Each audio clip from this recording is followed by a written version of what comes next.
A paz do Senhor Jesus. Este é o Leitura Bíblica Diária da Igreja Evangélica Pentecostal do Brasil para Cristo.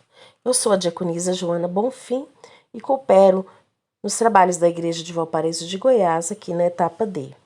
Apresento meus sinceros agradecimentos à nossa pastora presidente Luíde Ramos pela oportunidade de participar deste importante projeto idealizado pelo pastor Gideon Júnior.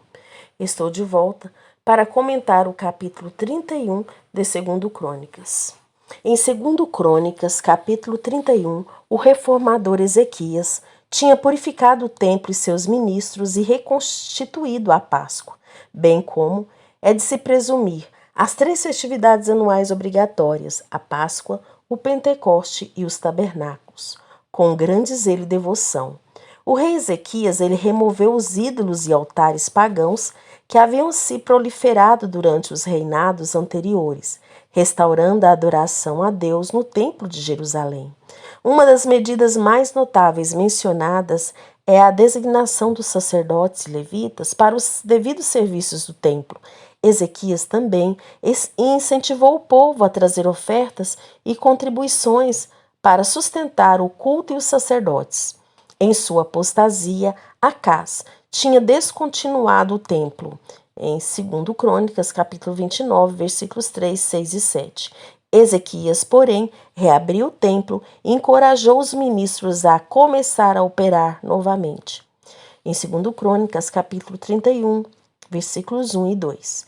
E acabando tudo isso, todos os israelitas que ali se achavam saíram à cidade de Judá e quebraram as estátuas, cortaram os bosques e derrubaram os altos e altares por todo Judá e Benjamim, como também Efraim e Manassés, até que tudo destruíram. Então tornaram todos os filhos de Israel, cada um para a sua possessão, para as cidades deles. E estabeleceu Ezequias as turmas dos sacerdotes e levitas, segundo as suas turmas, e cada um segundo o seu ministério, aos sacerdotes e levitas para os holocaustos e as ofertas pacíficas, para ministrarem, louvarem e cantarem às portas dos arraiais do Senhor. O capítulo 31 destaca a ação imediata de Ezequias ao assumir o trono. Ele estava determinado a reverter as práticas religiosas corrompidas que haviam prevalecido durante o reinado anteriores. Uma das suas primeiras ações foi destruir os altares e imagens de ídolos, símbolos de adoração a deuses falsos que haviam sido introduzidos em Judá. A verdadeira adoração não podia coexistir com a idolatria. Portanto, ele agiu com determinação para purificar o ambiente espiritual do reino, removendo qualquer obstáculo que impedisse o povo de se voltar para o Deus verdadeiro. Os ídolos eles foram despedaçados e até mesmo os lugares altos, os santuários locais foram demolidos e assim centralizou a adoração no Templo de Jerusalém, algo que nenhum outro rei de Judá tinha conseguido fazer desde Davi. Obter dinheiro para sustentar um ministério viável sempre foi um problema, uma vez que os turnos foram reiniciados. O problema era como abastecê-los com víveres e dinheiro. Em 2 Crônicas, no capítulo 31, versículo 3 ao capítulo 31, 6, está registrado. Também estabeleceu a parte da fazenda do rei para os holocaustos da manhã e da tarde, e para os holocaustos dos sábados e das luas novas e das solenidades, como está escrito na lei do Senhor. E ordenou ao povo que morava em Jerusalém que desse a parte dos sacerdotes e levitas para que eles pudessem se dedicar à lei do Senhor. E depois que se divulgou esta ordem, os filhos de Israel eles trouxeram muitas primícias de trigo, mosto, azeite, mel e de todo o produto do campo. Também os dízimos de tudo trouxeram em abundância. E os filhos de Israel e de Judá que habitavam na cidade de Judá também trouxeram dízimos de bois, das ovelhas e dízimo das coisas dedicadas que foram consagradas ao Senhor, seu Deus, e fizeram muitos montões. Após destruir os ídolos, Ezequias se empenhou em reorganizar o sacerdócio e o serviço religioso em Judá. Era importante ter sacerdotes e levitas que estivessem comprometidos com o serviço divino, para o funcionamento eficaz do templo e para garantir que a adoração continuasse. Assim, Ezequias designou os sacerdotes e levitas em suas devidas funções, conforme prescrito pela lei de Moisés. O rei Ezequias, ele provavelmente, através de recursos do templo, separou provisões diárias, semanais, mensais e anuais para os sacrifícios. Ver em 2 Crônicas, capítulo 3, versículo 13, Números 28 e 29 e 1 Crônicas 23, versículos 30 e 31. Essa era a sua contribuição para os sacrifícios principais e regulares. Alguns estudiosos supõem que tal contribuição tenha sido pessoal e não retirada do tesouro do templo. Os cidadãos de Jerusalém e das cidades e aldeias circundantes atenderam apresentando as primícias. Está lá em Êxodo, capítulo 23, versículo 19, parte A, Números, capítulo 18, versículo 12. E os dízimos, em Levítico 27, versículo 30 e 33, e Número, capítulo 18, versículo 21 ao 24. Dízimos de seus produtos do campo e de seus rebanhos, bem como de todos os outros bens. Durante 4 meses, eles continuaram a trazer ofertas ao templo. Versículo 7, como diz Eugênio. No 3º mês, começaram a fazer os primeiros montões, e no 7º mês acabaram. 2 Crônicas, capítulo 31, versículo 7 ao 10. Vindo, pois, Ezequias e os príncipes, e vendo aqueles montões, bendisseram ao Senhor e ao seu povo. E perguntou Ezequias aos sacerdotes e aos levitas acerca daqueles montões. E Azarias, o sumo sacerdote da casa de Zadok, lhe respondeu dizendo: Desde que se começou a trazer essas ofertas à casa do Senhor, temos comido e temos fartado, e ainda sobejou em abundância, porque o Senhor abençoou o seu povo e sobejou esta abastança. Ezequias incentivou o povo a trazer generosamente ofertas e dízimos ao templo para sustentar o culto e prover para os sacerdotes e levitas, que dependiam desses recursos para o seu sustento. A resposta do povo foi notável. Eles entenderam que contribuir para o templo era essencial para manter a adoração a Deus e sustentar aqueles que estavam envolvidos no serviço religioso. Segundo Crônicas, no capítulo 31, de 1 a 10, ilustra a importância da liderança comprometida. Como rei, Ezequias ele desempenhou um papel central nesse processo, ao remover a idolatria, reorganizar o serviço religioso e incentivar a contribuição generosa do povo, eventos fundamentais para a transformação espiritual que ocorreu em Judá durante o seu reinado, e serve como um exemplo poderoso de como a liderança e a participação ativa podem influenciar positivamente a vida espiritual de uma nação. No 3º mês, isto é, o mês de Sivan, conforme diz o Targum, aconteceria a segunda grande festividade anual, a saber, o Pentecoste. O tempo era maio, junho, quando começava a colheita dos cereais. Todos os indivíduos do sexo masculino deveriam peregrinar a Jerusalém. Então, vinha a festa dos tabernáculos, a 3ª festa nacional. Podemos ter certeza de que Ezequias tornou obrigatória todas as 3 festas anuais durante seu reinado. Isso fazia parte de seu programa de reformas. Deus pode fazer-vos abundar em toda a graça, a fim de que, tendo sempre, em tudo, ampla suficiência, superabundez em toda boa obra. 2 aos Coríntios, capítulo 9, versículo 8. Em 2 Crônicas 31, 11 e 12. Então ordenou Ezequias que se preparassem câmeras na casa do Senhor, e as prepararam.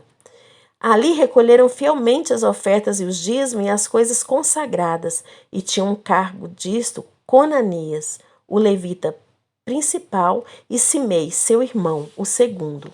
Essa seção ela é marcada por bênçãos abundantes que demonstram a resposta favorável de Deus à obediência e ao compromisso do seu povo.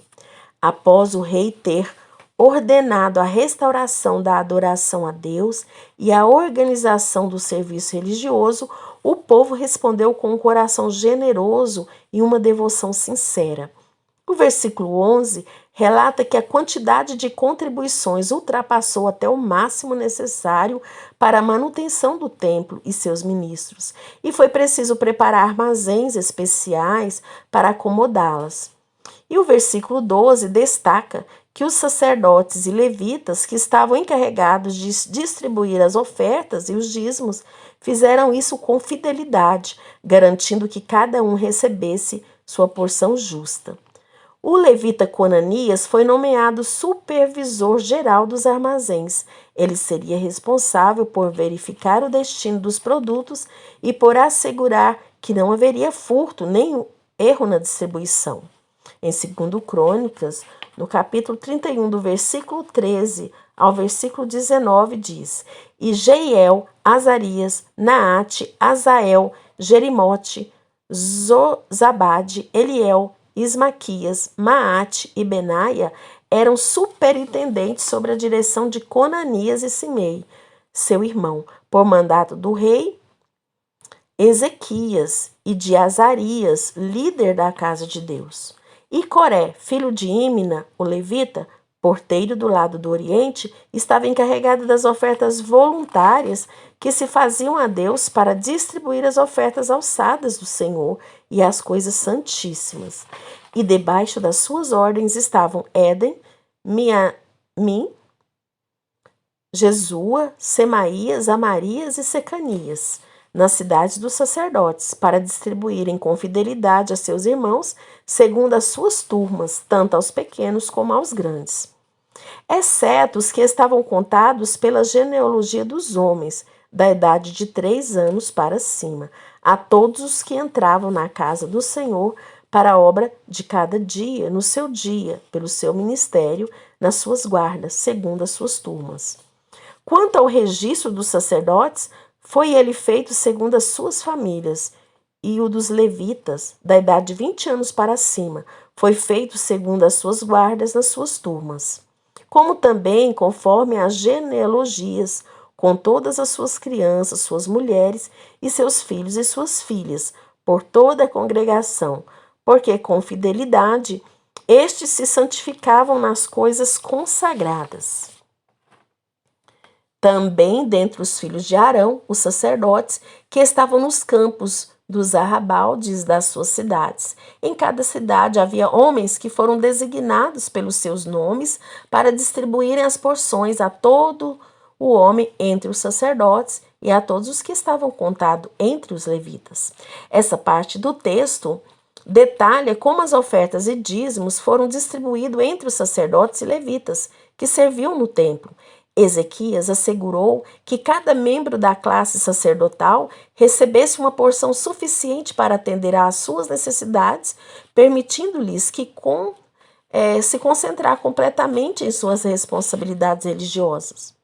O versículo 15 menciona que, após a distribuição das ofertas, havia um excedente significativo de alimentos e bens que foi armazenado em abundância. O versículo 18 informa que eles entraram no serviço do Senhor com sinceridade, desde o dia em que o rei começou a dar ordens e nomeou porteiros para cuidar das portas do templo do Senhor. A restauração da adoração a Deus não só abençoou o povo com abundância material, mas também renovou o compromisso espiritual dos servos de Deus. Essa sessão culmina com a declaração de Ezequias de que tudo o que foi feito foi sincero e íntegro diante do Senhor. Segundo Crônicas, capítulo 31, versículo 20. A generosidade do povo nas ofertas e dízimos, juntamente com a administração responsável desses recursos, resultou em bênçãos abundantes e uma renovação espiritual, tanto para o povo quanto para os sacerdotes e levitas. O levita Coré, filho de Ímina, ele se tinha distinguido no serviço fiel de porteiro, cuja principal responsabilidade era a porta oriental. Ele foi feito supervisor das ofertas voluntárias, que proveriam recursos além da contribuição do rei, versículo 3, e dos dízimos e primícias, versículo 5.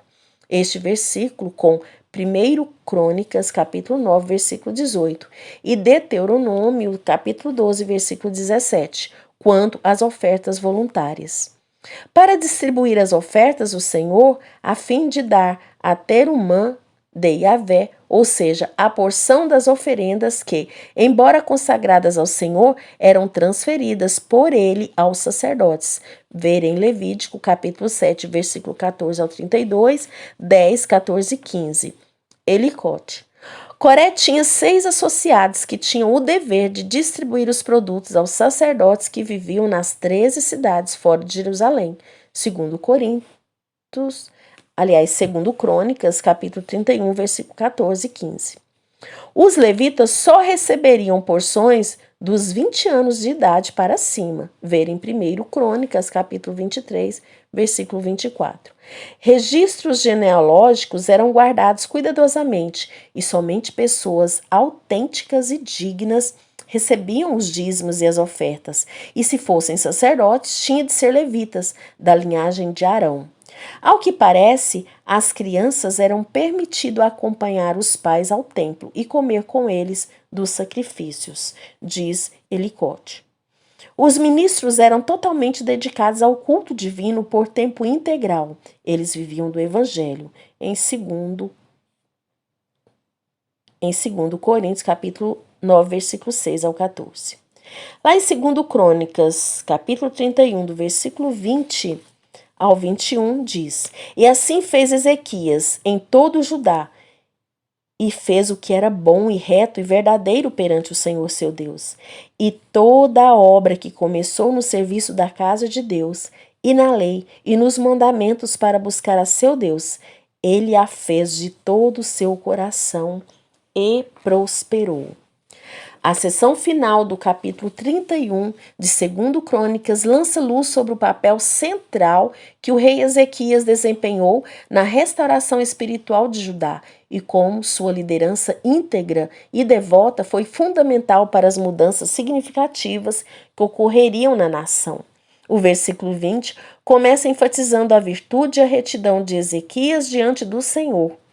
Ele era um líder que não apenas proclamava a fé, mas vivia de acordo com os princípios divinos. Sua devoção a Deus era profunda e genuína. A frase "fazia o que era bom, reto e verdadeiro perante o Senhor" é uma avaliação abrangente de sua liderança. Ezequias, ele demonstrava caráter moral e conduzia seu reinado com justiça e baseava suas ações na verdade e na fidelidade à vontade de Deus. Sua integridade era um exemplo para a nação e uma luz brilhante em meio às trevas da idolatria que haviam dominado Judá anteriormente. Ele empreendeu reformas religiosas, também aplicou em sua própria vida. Ele liderou pelo seu exemplo, o que é marca de um verdadeiro líder espiritual. Seu compromisso com a retidão influenciou o comportamento do seu povo e também atraiu a bênção de Deus sobre Judá. O cronista escreveu outra declaração de louvores ao rei Ezequias, o mais reto de Israel, desde Davi. Vê 2 Crônicas, capítulo 29, versículo 2, que é essencialmente idêntico aos versículos 20 desse capítulo. Os versículos 21 deste capítulo dá-nos uma lista das boas obras de Ezequias. Ele serviu o templo, primeiramente abrindo-o, depois de ter sido fechado por Acás.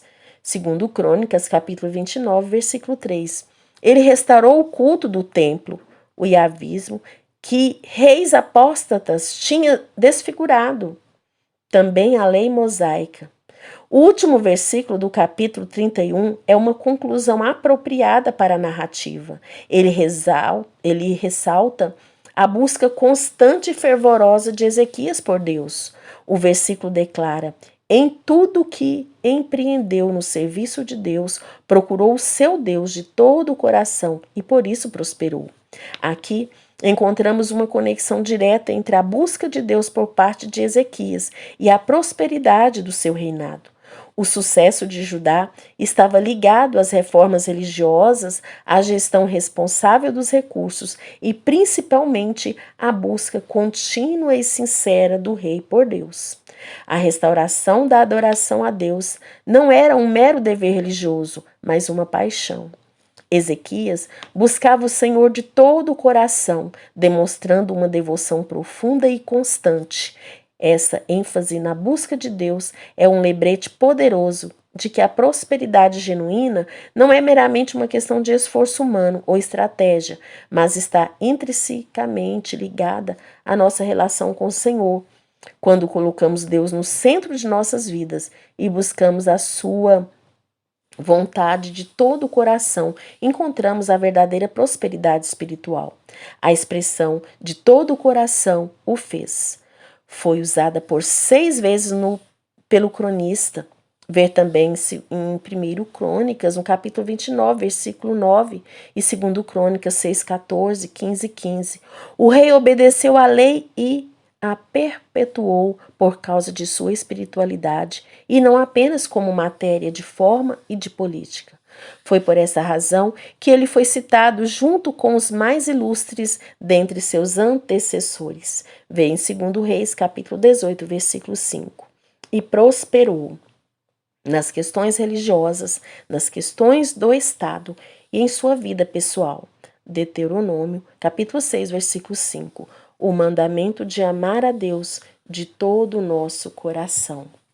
Deus os abençoe, que esta palavra fique em seu coração e que você não peque contra o Senhor. Eu agradeço ao meu Deus por esta rica oportunidade e que o Senhor vos abençoe sempre. Amém. Glórias ao Senhor, nosso Deus.